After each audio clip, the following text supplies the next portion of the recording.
Rut pasal 1. Rut dan Naomi. Pada zaman para hakim memerintah ada kelaparan di tanah Israel. Lalu pergilah seorang dari Betlehem Yehuda beserta istrinya dan kedua anaknya laki-laki ke daerah Moab untuk menetap di sana sebagai orang asing. Nama orang itu ialah Elimelek, nama istrinya Naomi, dan nama kedua anaknya Mahlon dan Kilion. Semuanya orang-orang Efrata dari Betlehem Yehuda. Nah, setelah sampai ke daerah Moab, diamlah mereka di sana. Kemudian matilah Elimelek, suami Naomi, sehingga perempuan itu tertinggal dengan kedua anaknya. Keduanya mengambil perempuan Moab, yang pertama bernama Orpa, yang kedua bernama Rut. Dan mereka diam di situ kira-kira 10 tahun lamanya.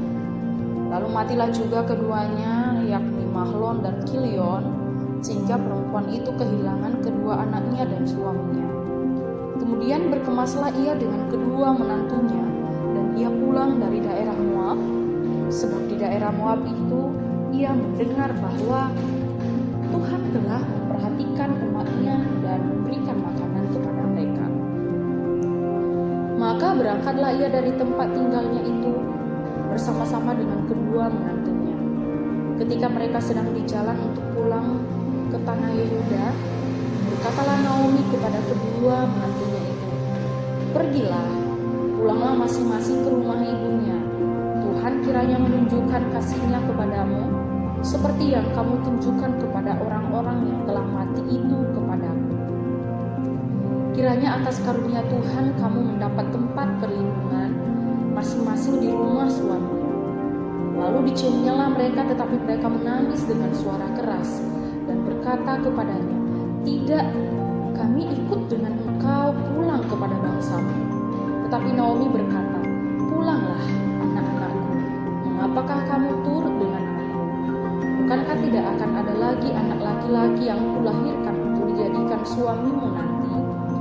Pulanglah, anak-anakku, pergilah, sebab sudah terlalu tua aku untuk bersuami.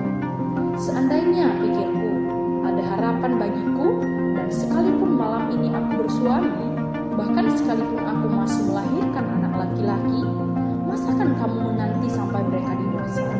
Masakan karena itu kamu harus menahan diri dan tidak bersuami? Janganlah kiranya demikian, anak-anakku. Bukankah jauh lebih pahit yang aku alami daripada kamu? Sebab tangan Tuhan teracung terhadap aku." Menangis pula mereka dengan suara keras, lalu Orpa mencium mertuanya itu minta diri, tetapi Rut tetap berpaut padanya. Berkatalah Naomi, "Telah pulang iparmu kepada bangsanya dan kepada para allahnya. Pulanglah mengikuti iparmu itu." Tetapi kata Rut, "Janganlah desak aku meninggalkan engkau dan pulang dengan tidak mengikuti engkau. Sebab kemana engkau pergi, ke situ jugalah aku pergi. Dan di mana engkau bermalam, di situ jugalah aku bermalam. Bangsamulah bangsaku, dan Allahmu Allahku. Di mana engkau mati, aku pun mati di sana, dan di sanalah aku dikuburkan. Beginilah kiranya Tuhan menghukum aku, bahkan lebih lagi daripada itu, jikalau sesuatu apapun memisahkan aku dari engkau selain daripada maut." Ketika Naomi melihat bahwa Rut berkeras untuk ikut bersama-sama dengan dia, berhentilah ia berkata-kata kepadanya. Dan berjalanlah keduanya sampai mereka tiba di Betlehem.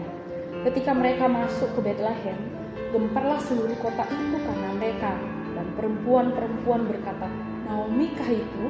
Tetapi ia berkata kepada mereka, "Janganlah sebutkan aku Naomi, sebutkanlah aku Mara, sebab Yang Maha Kuasa telah melakukan banyak yang pahit kepadaku. Dengan tangan yang penuh aku pergi, tetapi dengan tangan yang kosong Tuhan memulangkan aku. Mengapakah kamu menyebutkan aku Naomi? Karena Tuhan telah naik saksi menentang aku, dan Yang Maha Kuasa telah mendatangkan malapetaka kepadaku." Demikianlah Naomi pulang bersama-sama dengan Rut, perempuan Moab itu menantunya, yang turut pulang dari daerah Moab, dan sampailah mereka ke Betlehem pada permulaan musim Moab.